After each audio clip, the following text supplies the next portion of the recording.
Hey guys, I wanted to talk a little bit about Ferguson and the police.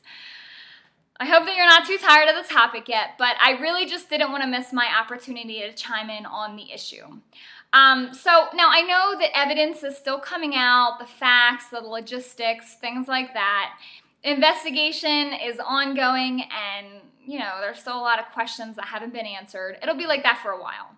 So I don't really want to get into the nitty-gritty with all that stuff, but I just want to tell you and ask you guys if you feel the same way. I just have this gut instinct that, he didn't need to kill him. And I know a lot of people argue that, he was using self-defense, Michael Brown charged him. I wonder, did he really not have any other weapon to use? I thought all police officers carry around mace, tasers, batons, a whole assortment on their little belt thing. So, and if he did have to use a gun, why couldn't he have just shot him in the leg and disable him for the time being? Why did he have to put 5 more fatal shots into Michael Brown, ending his life? And, Michael Brown is not the only person that has died down there, which is really disturbing as well. It's kind of scary, actually kind of frightening how trigger-happy these cops have become. So yeah, that's the first thing I kind of want to point out. Also, police militarization, that's also very upsetting to me because you turn on the TV or any kind of mainstream media and they show you these looters and they say, there's all these violent protesters down there. And so the dumb public or the dumb majority thinks, we need cops. And so the cops come rolling in on their little armored vehicles, tank-looking vehicles, whatever they are, and dressed in full SWAT gear. And everybody just goes, we gotta save that town from those evil, violent protesters and looters.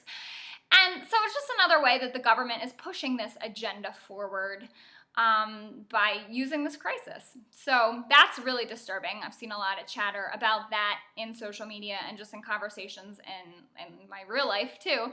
But yeah, so that's upsetting. And also, I just want to talk about the whole good cop thing. Because when we get into these discussions with coworkers, extended family, friends, they all kind of seem to say the same thing about how, most cops are good.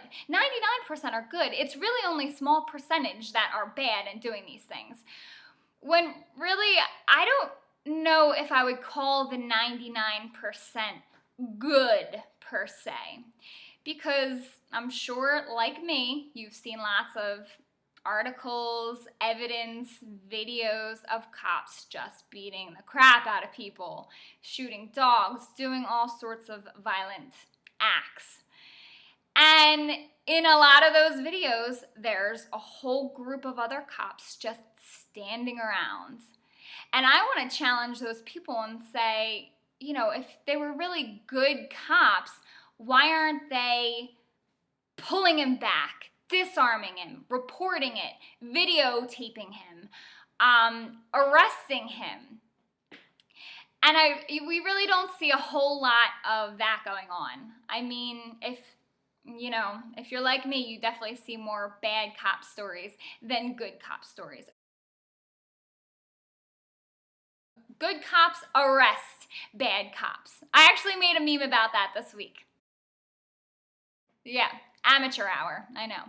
But it's true. We can't call the standing by cops good. If anything, they're neutral or just, I don't even know. I don't know what to call them. Not evil.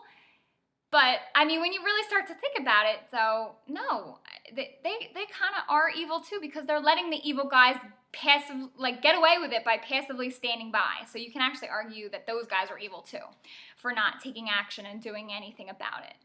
So, and actually right before I made this vlog, I came across a good cop story. Okay, so just real quick, the good cop story was down in Florida. I think it was Waldo County or District City, whatever.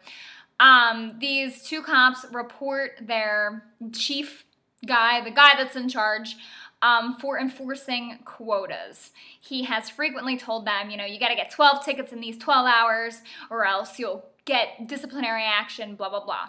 And so these cops reported him, and now he is being investigated, and he will probably face, you know, disciplinary action, I hope. I really, really hope. But yeah, I think it said in the article that out of the $1 million budget that the county has, half of it was attributed to police revenue. So that's, you know, really shady stuff. I'll link it below for you to read yourself. And I love it. There has to be more stories like that out there. I mean, when you think about it, people are pretty much raised as status. So they get into these careers with good intentions. Oh yeah, I want to serve and protect. And then they wake up when they're already in the job. So I'm sure that there are good cops out there. I would love to see more evidence and stories, videos, articles, things like that. If you have any to share, definitely comment below. And just let me know what you guys think. Are there good cops out there? Or are they all just kind of bullies that beat up on people and now shoot them? So yeah, let me know what you think, and I will talk to you guys later.